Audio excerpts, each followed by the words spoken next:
Hello everyone, स्वागत है आपका आपके अपने चैनल नो अबाउट पॉलिटिक्स पे।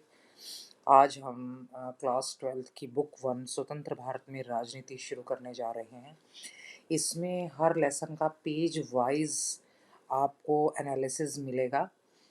शॉर्ट में word to word line to line reading नहीं होगी, लेकिन उस पेज का जो जिस्ट है, संक्षेप सार है, वो आप इस वीडियो में देखेंगे। चलिए देखते हैं। इस पेज पे हम हैदराबाद के विलय के बारे में पढ़ेंगे। ये देखिए, हैदराबाद के निज़ाम जो हैं वो खड़े हैं सरदार पटेल के साथ। तो हैदराबाद उस समय बहुत बड़ी रियासत थी। तो हैदराबाद के शासक को, ये मुस्लिम बहुल था। हैदराबाद के शासक को निज़ाम कहा जाता था। और उस ज़माने में बच्चों, ये जो हैदराबाद का निज़ाम था, ये दुनिया के सबसे दौलतमंद लोगों में इसका शुमार था। बहुत शक्तिशाली भी था। और उस समय हैदराबाद में आज का महाराष्ट्र, कर्नाटक और आंध्र प्रदेश के हिस्से जो है थे। मतलब इन तीनों स्टेट्स को मिला के एक हैदराबाद की जो है वो रियासत बनी हुई थी। तो इस निज़ाम ने, देखो, जितने भी राजाओं ने जो डॉक्यूमेंट है ऑफ एक्सेशन पर हस्ताक्षर किए थे, यानी सहमति पत्र पर सरदार पटेल के साथ, वो 15 अगस्त से पहले ही ये काम पूरा हो गया था। लेकिन इस निज़ाम ने 15 अगस्त के बाद, यानी कि नवंबर के आसपास, इन्होंने 1947 को भारत सरकार से एक समझौता किया कि 1 साल तक एज इट इज़ हम रहेंगे। यानी कि हम सोचेंगे 1 साल के अंदर कि हमें क्या करना है, और उसके बाद जो है आपको बताएंगे। लेकिन इस दौरान, उस 1 साल के दौरान, वहाँ की आम जनता ने, जो कि इस दमनकारी निज़ाम से, अत्याचारी निज़ाम से बहुत परेशान थी, खास तौर पर कि तेलंगाना के किसान, उन्होंने निज़ाम के खिलाफ विद्रोह कर दिया। और महिलाओं ने, जो खास तौर पर निज़ाम के जुल्मों का शिकार थी, वो भी इसमें शामिल थी। इस आंदोलन को लीड कर रही थी कम्युनिस्ट पार्टी और हैदराबाद कांग्रेस। इस विद्रोह को दबाने के लिए निज़ाम ने एक अर्धसैनिक बलों की टुकड़ी भेजी, जिसका नाम था रजाकार, जिसमें बहुत ही क्रूर और अत्याचारी सैनिक हुआ करते थे, जिन्होंने बहुत अत्याचार किए इन आंदोलनकारियों पर, खास तौर पर गैर मुस्लिम लोगों पर, जो हम अगले पेज में पढ़ेंगे। तो हम रजाकारों की बात कर रहे थे कि कैसे उन्होंने गैर मुस्लिम लोगों को अपना टारगेट ज़्यादा बनाया। ये पेज जो है वो लाइन कंटिन्यू करते हुए, रजाकारों ने लूटपाट मचाई, हत्या और बलात्कार तक उतारू हो गए। और 1948 में इन सब घटनाओं को देखते हुए कि गैर मुस्लिमों पे इतना अत्याचार हो रहा है, तो सितंबर 1948 में भारतीय सेना को भेजा गया।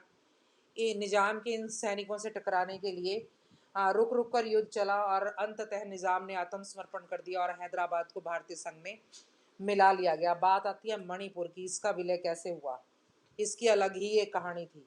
आज़ादी से कुछ रोज पहले यहाँ के राजा बोध चंद्र सिंह ने क्या किया कि डॉक्यूमेंट और एक्सेशन पर, मैं कहीं पीछे भी गलती से बोल गई हूँ तो प्लीज़ आई एम सॉरी, उसको एक्सेशन समझा जाए, यानी कि सहमति पत्र पर हस्ताक्षर कर दिए थे।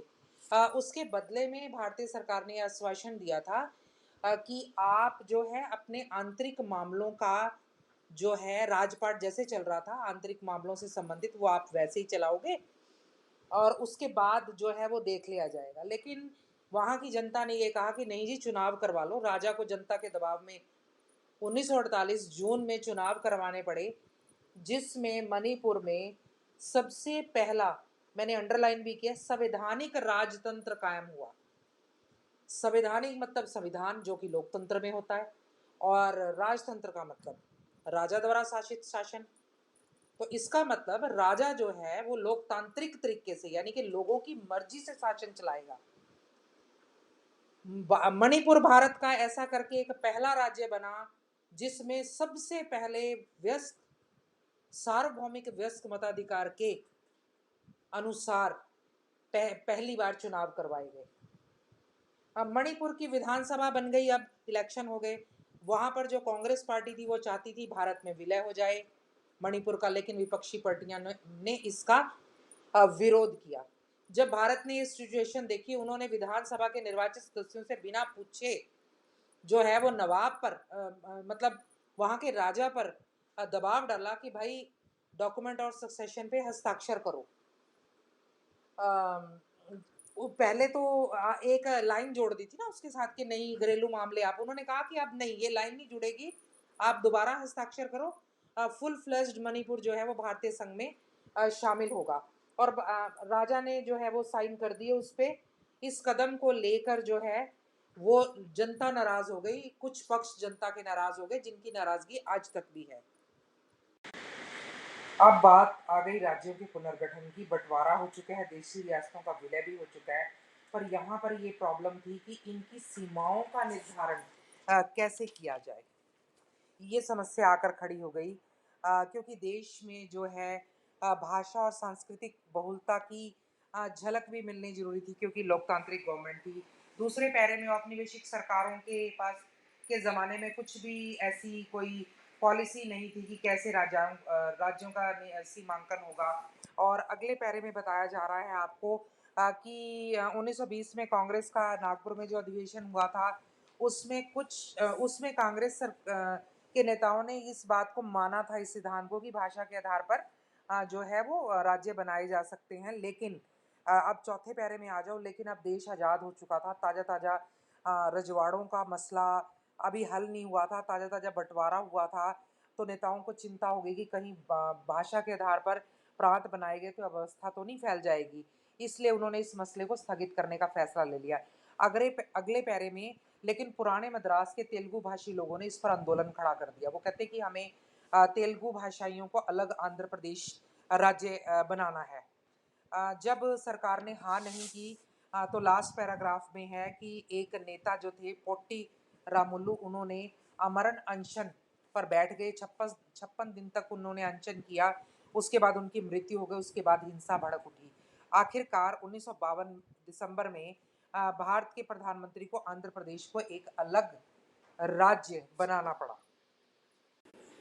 आंध्र प्रदेश को देखकर बाकी हिस्सों में भी भाषाई आधार पर राज्यों के गठन के लिए संघर्ष चलने लगे। केंद्र सरकार को मजबूर होकर 1953 में राज्य पुनर्गठन आयोग यानी कि एक कमीशन बिठा दिया, जिसने रिपोर्ट दी कि हाँ, ये भाषा के आधार पर जो राज्यों का गठन बिल्कुल ठीक है।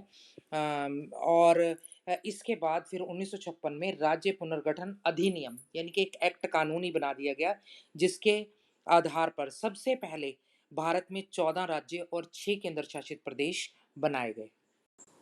देखिए, examination of point of view से इस पेज पे कुछ भी नहीं है।